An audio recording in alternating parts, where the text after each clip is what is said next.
If you are an investor who would like to participate in one of the world's biggest paydays, then this presentation is for you.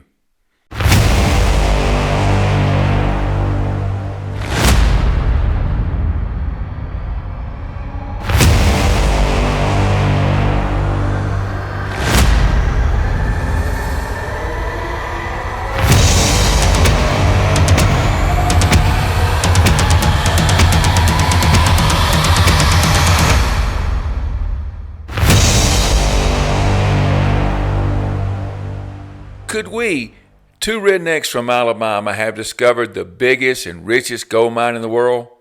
One that encompasses hundreds of individual land parcels. One that will create a new set of multimillionaires and even billionaires.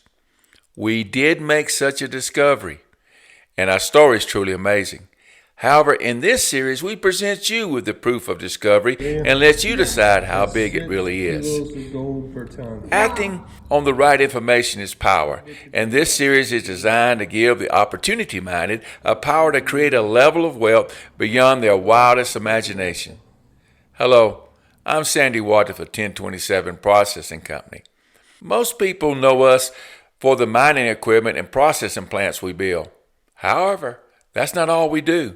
We also develop mine projects both in Mexico and in the United States, and we're currently developing what we believe to be the world's biggest gold mine opportunity, one located within the state of Alabama. It will take money and a lot of it to fully develop our discovery. This is because how big this discovery is. This discovery covers hundreds of thousands of acres located in a Pacific region in Alabama. It would take our family 200 years plus to fully develop this by ourselves. Therefore, we're looking for investors that will take a serious look at our work. Then with investment funding, special teams will be created to develop, build, and operate highly successful operations. Some of these investment teams will be our clients that purchase our products and services. Some will purchase gold-rich properties that are also rich in silver and platinum group metals. Some will partner with us in mining operations that we have been developing. And some will partner with us in processing plant operations that use our extraction technology to recover Alabama gold and other precious metals. As this Alabama discoveries develop, it will certainly produce a certain number of multimillionaires and even billionaires. With that said, consider this important point. The two keys to producing these millionaires and billionaires will be 1, learning where these gold-rich properties are located and either purchasing these properties or purchasing the mineral rights to these properties. 2, the proper use of the technology needed to extract this gold and other precious metals. Throughout this first video, what we call part number 1, we will be flashing some assays so you can see how big our discovery is. Now, these assays do not come from one property, but they come from 59 individual properties that contain these type of values. Also, these were special assays that were performed on ore samples after different pretreatments were first done to the sample, meaning these values have been hidden to geologists and metallurgists that did not understand these ore bodies. Now, let me explain how discovery was made. It all started in 2004, while Dusty and my son were living on an Alabama ranch and doing contracting work. We worked on road building projects, sewer projects, and water line construction. We also had experience mining for construction materials. At the time, we had no interest in gold mining, but that was about to change. During that same year, we were asked by my uncle Bo Greer to explore a mine property looking for the minerals mica and tantalum. The name of the mine was the Greer Mine. We were retracing the work of a geologist named Robert Graves and his team from Auburn University, who had already studied this mine. Our work was to see if the mica deposits mapped by Graves could be economically mined and to see if we could find any tantalum in the deposit. The deposit was loaded with mica. Also, there was some tantalum, but not very much. A composite sample representing the sample area was sent to Bob Drake of International Separation Technology. His firm was asked to look for the best way to extract mica from the ore body. After examining the ore under a microscope, Drake reported that the sample had a lot of gold in it, but it was not free gold. Instead, it was micron gold. Drake reported what he discovered to my uncle and suggested that he have the samples prepared and tested for the presence of gold. Thereafter, 8 samples were sent to Alabama Power Company's General Test Lab, and they were told to test for mica, tantalum, along with other elements. They were also asked to expand their testing to include looking for the presence of gold.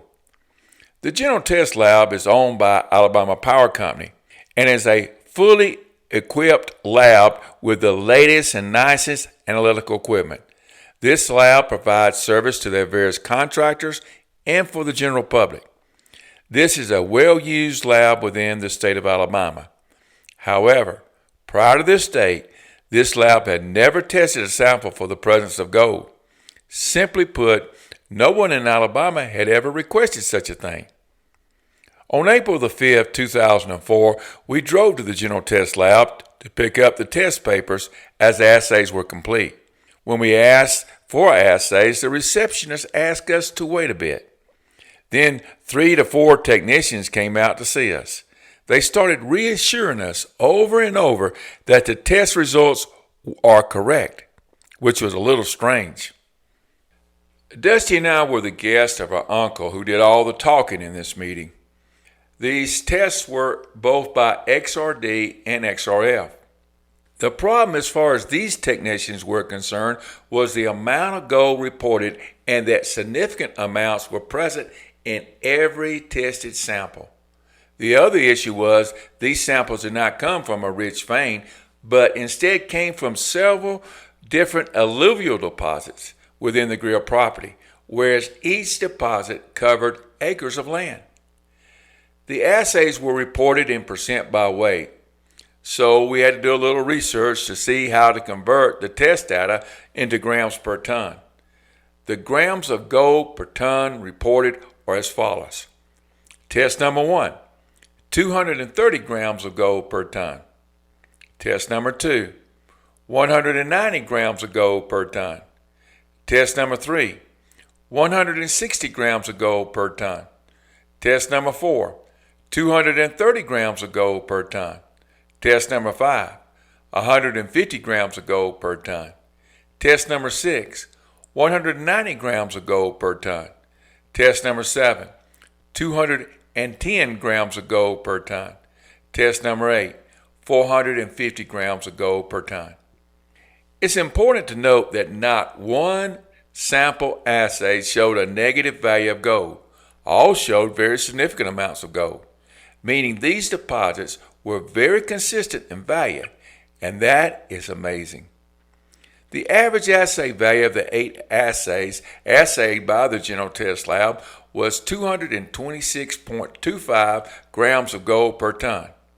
At a February 12, 2026 spot price, this would make the assay value of this mineral deposit at $35,973 per ton. That's US dollars.